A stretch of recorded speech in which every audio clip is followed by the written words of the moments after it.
Hey friends, this is Dan McCutcheon and you're listening to the NDIS Circle. Let's talk about what to expect during an NDIS plan reassessment meeting. It can be a really stressful and anxiety-provoking experience for participants and families. So I think the more we can know what to expect through the process, that's going to help us all feel calmer and more well prepared, which will hopefully lead to a better outcome in the long run and receiving an NDIS plan that actually meets the needs of the participant.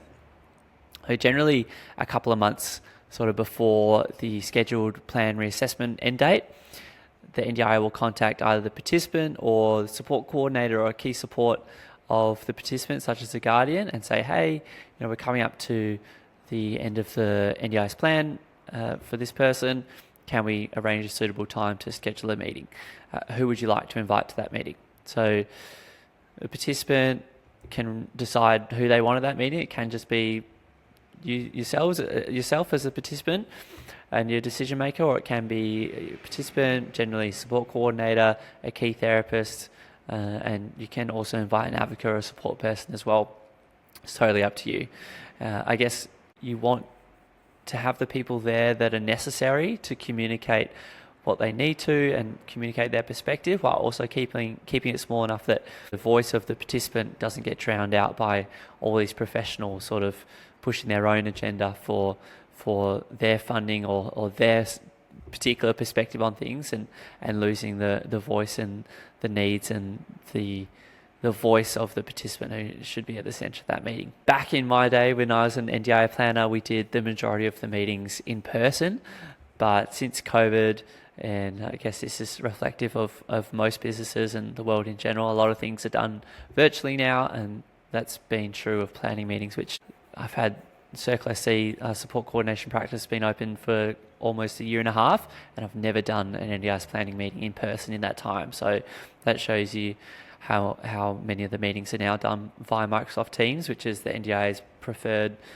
virtual platform, I think because of the security of Microsoft. So downloading Microsoft Teams and knowing how to use it and log in, that's always a good sort of prep step you can take before your planning meeting, because it's most likely that the meeting will be through Microsoft Teams. In the actual meeting itself, you'll have the NDIS planner, you have you as a participant, your supports. Expect a lot of questions. These can be generally mostly directed at the participant, hopefully, if it's a person-centered discussion and it's conversation between the planner and the participant, with providers adding in where they need to. But there may also be specific questions to, asking for a therapy update from the key therapist, or asking for a coordination update from the support coordinator, or particular updates on goals. So expect a lot of questions. Generally, the discussion will cover a whole range of topics. The planner will probably ask about informal supports. So by that, I mean supports from family or friends. They might say, do you have anyone in your local community that you have connections with? Who do you go for when you need support or guidance? And they're basically trying to establish what's the role of paid NDIS supports and what can be provided through existing sort of natural informal supports, typically through family. The planner will most likely have looked at all the budgets before the planning meeting, so therapy budget, core support budget, support coordination budget, looked at how much funding has been spent and how much is remaining. So that's known as your funding utilization.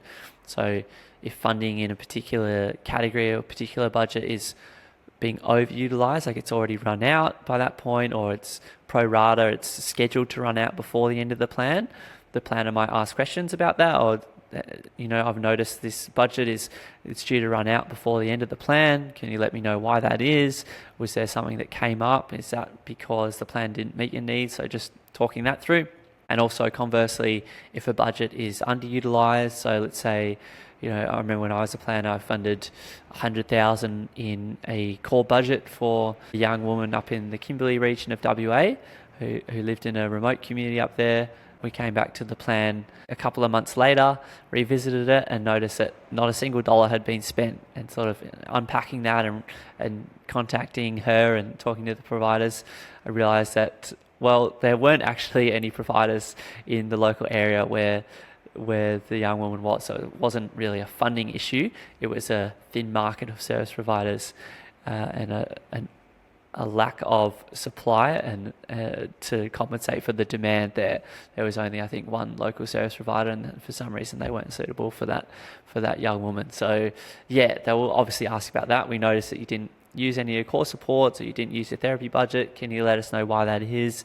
And if it's a support that you haven't used because you never really needed it, that's totally fine. Just let the planner know that and they'll remove it out of the next plan. But sometimes there's a reason why funding wasn't used and you still actually need that support. So let's say you had funding for support workers, core support budget in there, but it wasn't used because you were in hospital for 9 months out of the 12 months of the plan.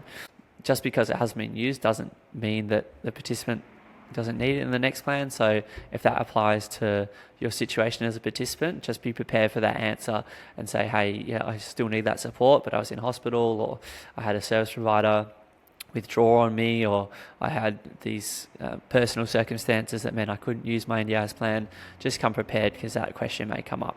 The NDIS plan will also ask about changes since the last meeting. So they'll likely run through the current NDIS plan, support by support, talk about how it's been used, what needs to be changed, talk about the NDIS goals, which are in the NDIS plan, short-term goals and long-term goals, talk through the current situation, any changes in the last year or two, and what needs to change in the NDIS plan, and if those goals for your life have changed. So it might have been a period of transition in the previous plan, where a participant was leaving high school for the first time, or becoming employed for the first time, or moving out of the family home for the first time.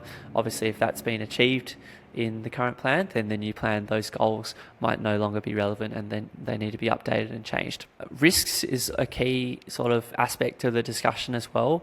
Good to talk about any of the risks and things that could potentially go wrong, or that have gone wrong in the last plan, and that'll enable you to plan for that for the coming year. And it's important to outline the risks that affects the supports that you're funded for as well. So definitely bring that up with the planner, and hopefully they'll sort of bring that up with you as a participant and with the supports, and they'll likely run through the supporting evidence that you have as well.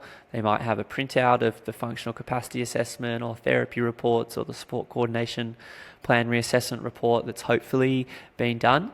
And or they might just have it on their laptop there, and they're just running through that, and they might have some particular pointed questions if they're prepared and they've gone through that before. They won't always have read through all the evidence before, which is a bit disappointing, but if it's a planner that's good at their job, they'll hopefully have spent a couple of hours sort of preparing for that meeting and going through all the reports, and have sort of already developed those questions and clarifications that they need to seek. Barriers and challenges, sort of tying in with those risks, that's another key aspect of the discussion. Not only why you haven't used supports, but it might be that something's changed in your situation.